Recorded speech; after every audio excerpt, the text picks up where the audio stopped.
আজকে আমরা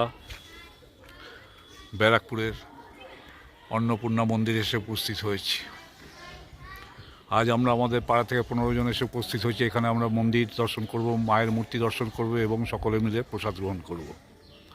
এই হচ্ছে ব্যারাকপুরের অন্নপূর্ণা মন্দির। এই মন্দিরের সাথে তোমরা দক্ষিণেশ্বরের ভবতারিণী মন্দিরের অনেক মিল খুঁজে পাবে। তার কারণ ভবতারিণী মন্দির যে স্থপতি দ্বারা নির্মিত হয়েছিল, এই মন্দিরও সেই একই স্থপতি দ্বারা নির্মিত। এই হচ্ছে নাট মন্দির আর এটা হচ্ছে মূল মন্দির।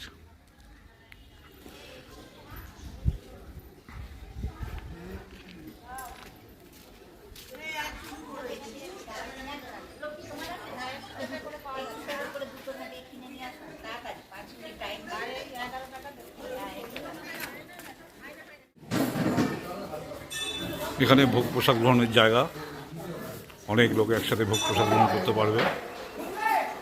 দুদিকে জায়গা রয়েছে। এটা অফিস রুম,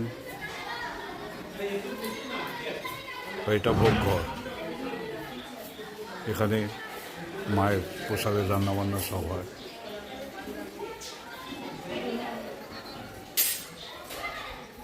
অনেক লোক একসাথে প্রসাদ গ্রহণ করতে পারবে।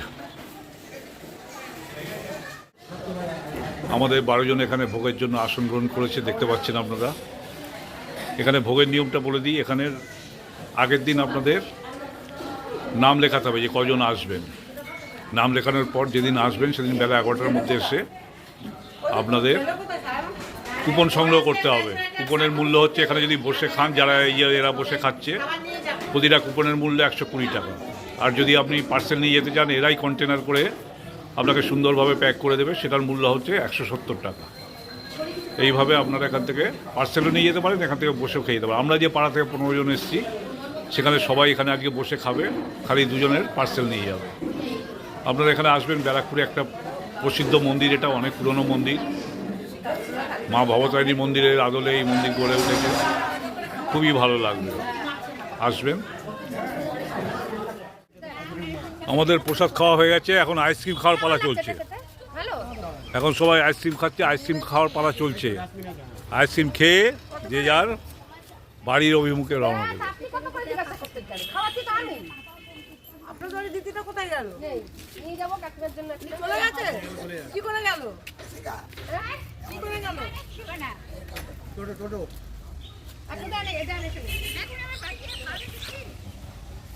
তাহলে আজকে ভিডিওটা এখানে শেষ করছি। সবাই ভালো থাকবেন। মা অন্নপূর্ণার কৃপায়, মা অন্নপূর্ণার কাছে প্রার্থনা করি মা যেন সবাইকে ভালো রাখে। আপনারা যারা আমার চ্যানেলে নতুন আছেন, চ্যানেলটি দয়া করে সাবস্ক্রাইব করবেন এবং লাইক এবং শেয়ার করতে ভুলবেন না।